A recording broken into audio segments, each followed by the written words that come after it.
Let's first go to our correspondent in London, Jonathan Sacerdoti. And Jonathan, it's been a kind of poker game between the UK and the EU. Who really came out better in this particular hand? Well, Kalev, that's a very good question. And these negotiations will go on for some time. Remember, this is just phase one.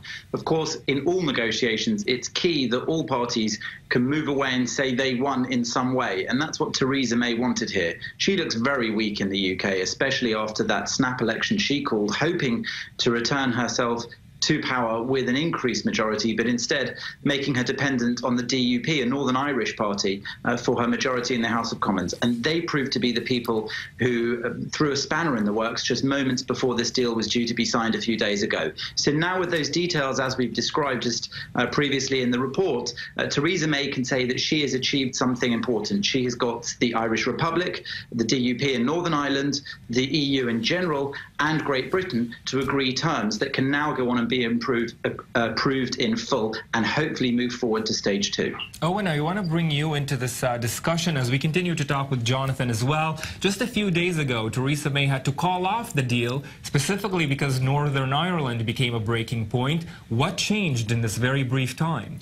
They changed some of the language, Ayman, and they gave comfort to this unionist Protestant party in Northern Ireland that Northern Ireland wouldn't be treated any different from the rest of Britain. Why is that so essential to them? Because on the one hand, nobody seems to want what's called a hard border, a border with checks, a border with checkpoints between Northern Ireland and the Republic of Ireland. But on the other hand, the Northern Irish, the Protestants, the unionists, so sensitive to anything that might hint at them potentially having some kind of union with the rest of Ireland. Of course, that is exactly what they don't want. And in the same way that here in Israel, the Jewish Home Party that represents the settlement movement cannot agree to the withdrawal from settlements, this Democratic Unionist Party could not agree to any agreement. They said they couldn't agree, and they really couldn't agree to any agreement that would treat Northern Ireland differently than the rest of the UK. They seem satisfied that this formula won't do it. But again, as Jonathan Sacerdoti said, there's negotiations ahead. And again, it is so tough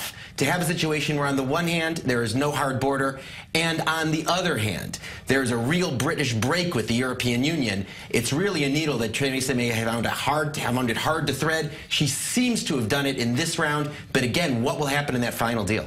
Jonathan, does this mean, I wonder, if that Theresa May has in fact given in and decided to cooperate with the so-called soft Brexit? Well, to some extent it might, and the clue is that in order to satisfy the DUP, she had to modify the language, which talked about the lack of difference between the Northern Ireland and the Republic of Ireland, so that there wouldn't be a hard border there, just as Owens explained. But at the same time, the DUP were particular that they didn't want any kind of potential border in the sea between Northern Ireland and mainland Great Britain.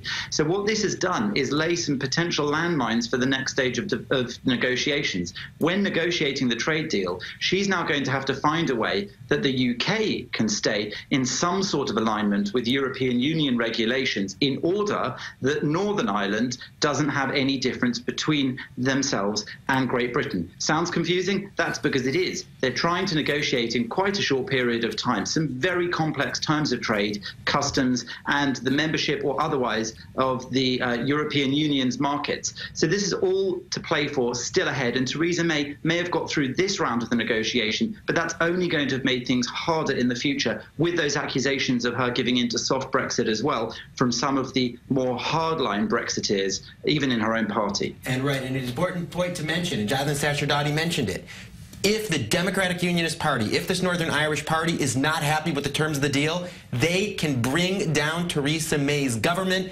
They can cause her not to have enough votes, potentially, to pass this next Brexit bill through the legislature, through the British Parliament. So she absolutely must have their support. And again, as Jonathan said, that's because of the performance in the elections last June. But that's the political landscape she's left with.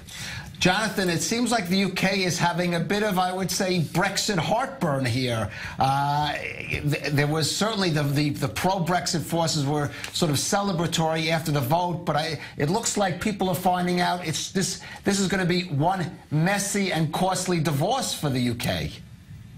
Well, speak to some of the more ardent Brexit, pro-Brexit people in the UK, and they'll tell you they always knew this would be difficult. But Theresa May is a very weak Prime Minister. However, that weakness is also in a peculiar way her strength because of what Owen just said.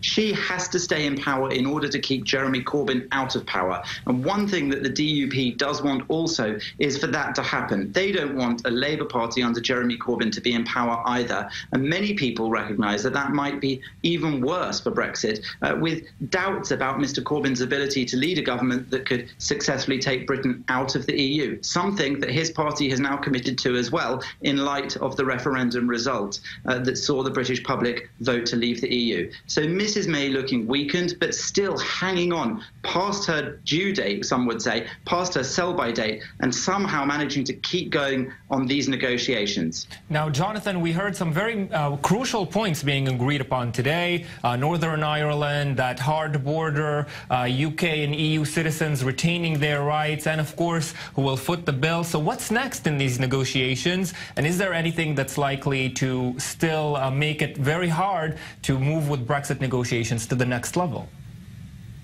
That's right. We did hear of all of those things covered, some of them in slightly ambiguous language, so they could possibly come back to return to the negotiations and to bite people, let's say, on the behind. But what we do know is coming next is the trade negotiations. That's what everybody really wanted to get to on both sides.